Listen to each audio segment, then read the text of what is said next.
नमस्कार।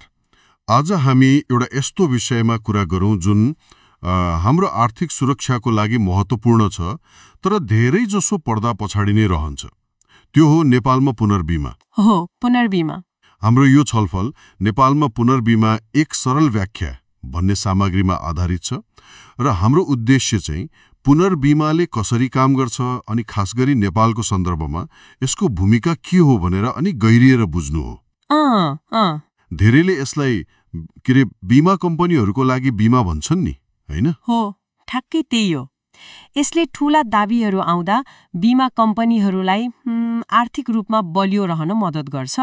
ल, त्यसो भए सुरु गरौँ न त। पुनर्बीमा भनेको के हो अझ सरल भाषामा? हुन्छ। खासमा यो त्यस्तो गाह्रो छैन।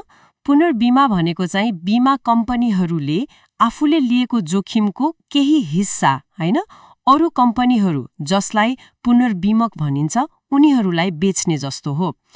एउटा उदाहरण दिउँ न। मानौ तपाईले साथीलाई 10,000 सापट्टि दिनुभयो, तर तपाईलाई डर लाग्यो के रे पहिलो साथीले तिरेन भने तपाईले अर्को साथीसँग कुरा मिलाउनु भयो, यदि पहिलोले तिरेन भने दोस्रो साथीले 5,000 चाहिँ तिरिदिने। पुनर्बीमा पनि यस्तै हो। बीमा कम्पनीले ठूलो नोक्सानबाट बच्न आफ्नो जोखिम पुनर्बीमकलाई दिन्छ। भनेपछि यो त जोखिम बाड्ने तरिका रहेछ जसले बीमा कम्पनीलाई नै सुरक्षित बनाउने भयो। अनि नेपाल जस्तो भूकम्प, बाढी पहिरोको यति धेरै जोखिम भएको ठाउँमा त यो झनै महत्त्वपूर्ण होला नि। एकदमै महत्त्वपूर्ण। नेपालमा त प्राकृतिक प्रकोपहरू कति आइरहन्छन्, हैन र? यस्तो बेला त एकैचोटि हजारौं दाबी आउन सक्छन्। हो त।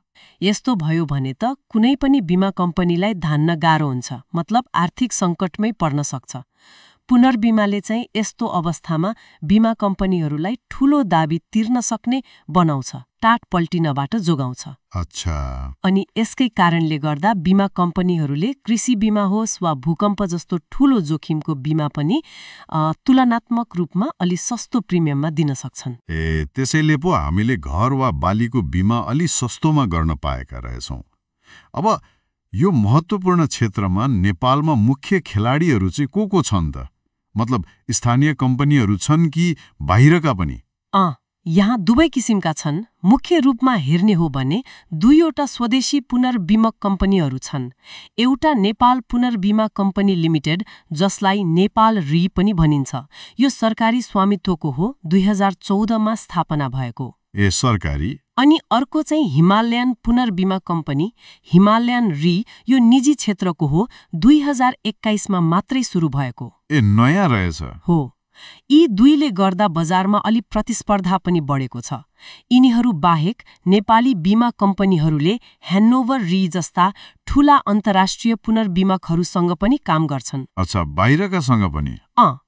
अनि यो सबै बजारलाई नियमन गर्ने काम चाहिँ नेपाल बीमा प्राधिकरण NIA ले गर्छ। ल, अब व्यवहारमा चाहिँ कसरी हुन्छ त यो? केही उदाहरण हेरौँ न। जस्तो जीवन बीमामा कसरी काम गर्छ? मानव 90% जति नेपाल रीलाई हस्तान्तरण गर्न सक्छ। 90% नै? उदाहरणको लागि अब यदि कुनै ठूलो दुर्घटना भयो वा विपत्ति आयो र एकैपटक धेरैजनाको मृत्यु भएर ठूलो दाबी आयो भने त्यो दाबी रकमको 90% चाहिँ नेपाल रीले बिहोर्छ। ग्राहकले त नेपाल लाइफसँगै डिल गर्छ, हैन? तर पैसा तिर्ने बेलामा नेपाल रीको पनि ठूलो भूमिका हुन्छ, जुन बाहिरबाट देखिँदैन। त्यो त गजब कुरा भयो। अनि घर वा सम्पत्ति बीमा जस्तो भूकम्प बीमामा नि त्यसमा कसरी हुन्छ? त्यसमा पनि प्रक्रिया उस्तै हो। जस्तो शिखर इन्सुरेन्सले घरहरूको बीमा गर्यो, उसले त्यो जोखिम हिमालयन री अथवा ह्यानोभर री जस्ता पुनर्बीमकसँग बाँड्न सक्छ। अब भगवान नगरून्, तर 2072 सालको जस्तो ठूलो भूकम्प गयो र अर्बौंको क्षति भयो भने पुनर्बीमकहरूले सम्झौता अनुसार त्यो दाबीको अधिकांश हिस्सा बेहोर्छन्। त्यसले त शिखर जस्ता कम्पनीलाई ढुक्क बनाउने भयो। हो नि। यस्तो ठूलो जोखिमको बीमा गर्न आत्मविश्वास दिन्छ। कृषि बीमामा पनि यस्तै छ। सानीमा GIC जस्ता कम्पनीले किसानलाई बाली बीमा दिँदा त्यसको जोखिमको 70% जति नेपाल रीले लिन सक्छ। यसमा त सरकारी अनुदान पनि हुन्छ। अनि अर्को एउटा महत्त्वपूर्ण उदाहरण छ मोटर तेस्रो पक्ष दायित्व पुल, मोटर टिपिएल पुल भन्छन्। यो नेपाल रिले व्यवस्थापन गर्छ। यसले गाडी दुर्घटनाको अनिवार्य बीमा अन्तर्गत पर्ने ठूला दावीहरू तिर्न सजिलो बनाउँछ। गाडीको बीमामा पनि? हो, सबै गैर जीवन बीमा कम्पनीहरू यसमा सहभागी हुन्छन्। यति धेरै महत्त्वपूर्ण रहेछ। तर आम मान्छेले त पुनर्बीमा भन्ने शब्द खासै सुनेकै हुँदैनन्। किन होला यस्तो? यसको मुख्य कारण के हो भने यो बिजनेस टु बिजनेस B2B मोडलमा चल्छ। मतलब बीमा कम्पनी र पुनः बीमा कम्पनी बीचको कारोबार हो यो। हामी ग्राहकसँग सिधै मतलब भएन। हो, ग्राहकहरूले त बीमा कम्पनीसँग मात्रै डिल गर्छन् नि, पुनर्बीमकसँग उनीहरूको सिधै सम्पर्क हुँदैन। यो सबै प्रक्रिया पर्दा पछाडि हुन्छ, त्यसैले अलि अदृश्य जस्तो लाग्छ। हो नि, हामीले दावी पाउँदा बीमा कम्पनीलाई धन्यवाद दिन्छौँ, तर त्यो पैसाको ठूलो हिस्सा पुनर्बीमकबाट आएको हुन सक्छ भन्ने हामीलाई थाहै हुँदैन। त्यही त। ल, यो अदृश्य प्रणालीले हामी जस्ता बीमा गर्ने ग्राहकलाई चाहिँ के फाइदा पुर्याइरहेको हुन्छ त, प्रत्यक्ष अप्रत्यक्ष रूपमा? ग्राहकलाई फाइदा त धेरै छन्। पहिलो कुरा, बीमा कम्पनीको जोखिम कम हुने बित्तिकै उनीहरूले अलिक कम प्रिमियममा बीमा बेच्न सक्छन्। मतलब प्रिमियम केही सस्तो हुन जान्छ। त्यो त राम्रो भयो। दोस्रो, भूकम्प जस्ता अत्यन्तै जोखिमपूर्ण कुराहरूको लागि पनि बीमा सुविधा पाउन सकिन्छ। पुनर्बीमा नभएको भए त यस्तो जोखिमको बीमा गर्न कम्पनीहरू डराउँथे होला। त्यो पनि हो। तेस्रो, ठूलो विपत्ति आयो भने पनि बीमा कम्पनीले दावी तिर्न सक्छ भन्ने विश्वास बढ्छ, किनभने उनीहरूको पछाडि पनि अर्को बलियो आड मतलब पुनर्बीमक हुन्छ। ठिक हो, यसले प्रणालीमा स्थायित्व त दिने रहेछ, तर पक्कै पनि यसका आफ्नै चुनौतीहरू पनि होलान् नि नेपालमा। हो, चुनौतीहरू पनि छन्।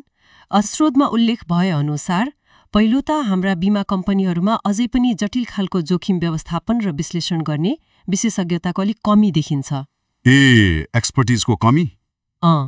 दोस्रो, नेपालमा बीमाको पहुँच नै कम छ। थोरै मान्छेले मात्र बीमा गर्छन्। यसले गर्दा जोखिम बाँड्ने पुल सानो छ। हो नि।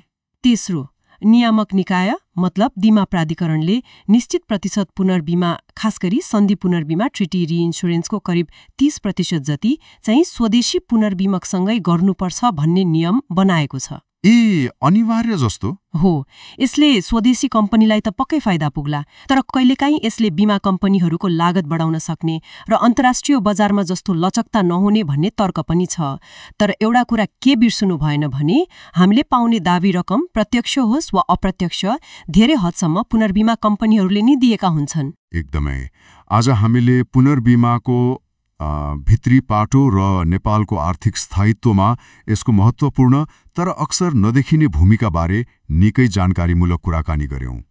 यो पर्दा पछाडिको खेलाडीले कसरी जोखिम व्यवस्थापन गरेर हामी सबैलाई अप्रत्यक्ष रूपमा फाइदा पुर्याइरहेको रहेछ भन्ने कुरा पनि बुझियो। हो नि, र जाँदा जाँदै एउटा कुरा सोच्यौ न त।